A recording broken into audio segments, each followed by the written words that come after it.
Greetings, citizens, and welcome to another episode of Anthony's Kitchen Cooking Channel. I am super stoked about today, so grab a pint and pop a squat.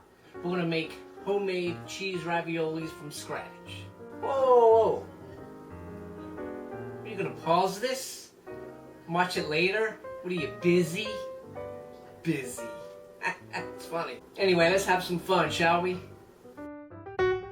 Okay, you want to drain your container of ricotta cheese overnight on some cheesecloth in a colander.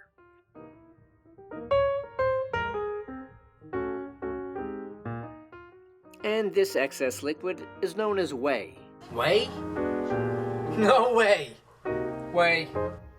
I can't believe after all these years, I finally figured out what little Miss Muffet was stuffing her face with. Now I kind of have an idea of what a tuffet is and why she was on it so long. You know what I'm saying? You know what I'm saying. Come on, that was funny.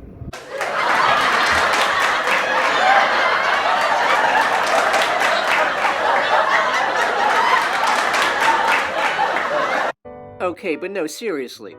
Grab about a half a cup of spinach, finely diced and chopped. Mix it with a ball of fresh mozzarella cheese, also diced and chopped. Put it in a bowl with an egg. This egg helps bind the cheese together.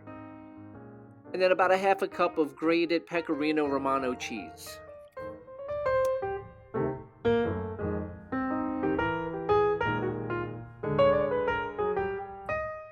Add a dash of basil and some oregano,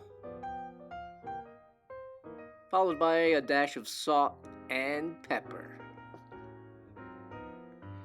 Mix and blend well and set aside till your pasta is done.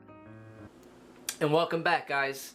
Alright, for the pasta, this recipe calls for 3 eggs, 2 cups of flour, a tablespoon of olive oil, a teaspoon of salt, and a pasta machine. So let's get started. Alright, now with your 2 cups of flour, you're going to start forming a well. Add in your 3 eggs and slowly going along the wall of the flour, you're going to incorporate the egg mix to form a dough, adding in your salt and oil.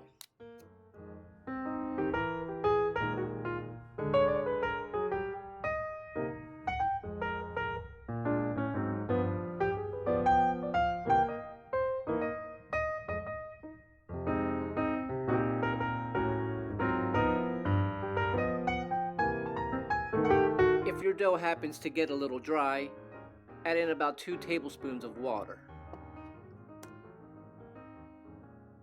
Knead the dough for about 3 to 4 minutes.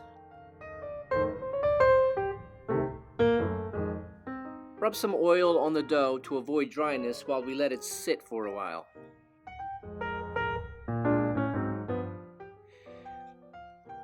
Once you're done getting frustrated with your plastic wrap, you want to wrap your dough for about 20 minutes with a towel over it.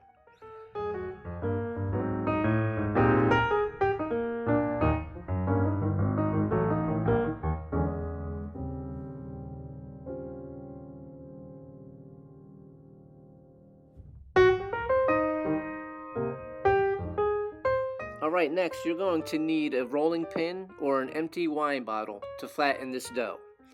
So we're going to take this dough, cut it in 4 pieces, setting aside the 3 pieces while you work with the 1. Sprinkle some flour accordingly on the dough to avoid it from sticking onto your rolling pin. I recommend using semolina flour because it has its health benefits. Very good to the digestive system.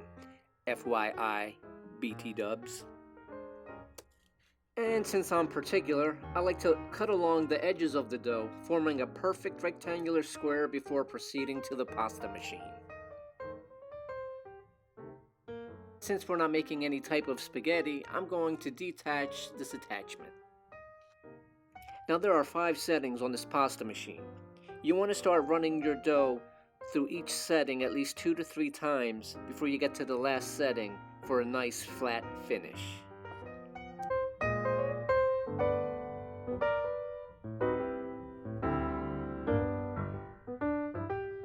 If you want to make life easier, you could always attach one end of the pasta to the other for a continuous process.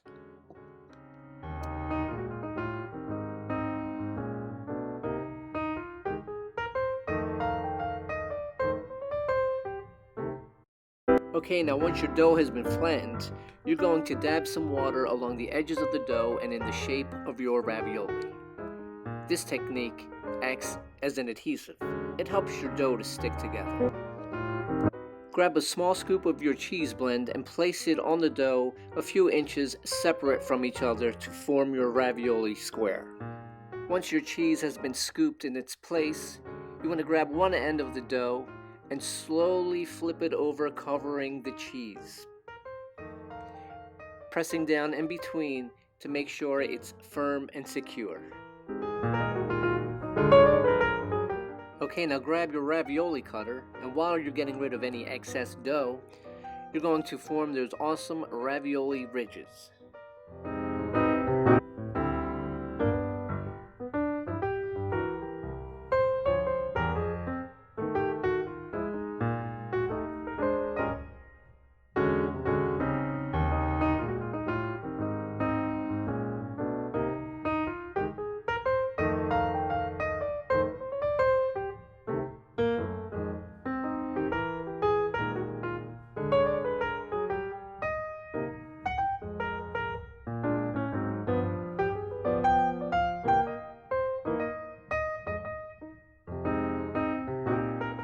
And there you have it, homemade 3-cheese ravioli with spinach from scratch.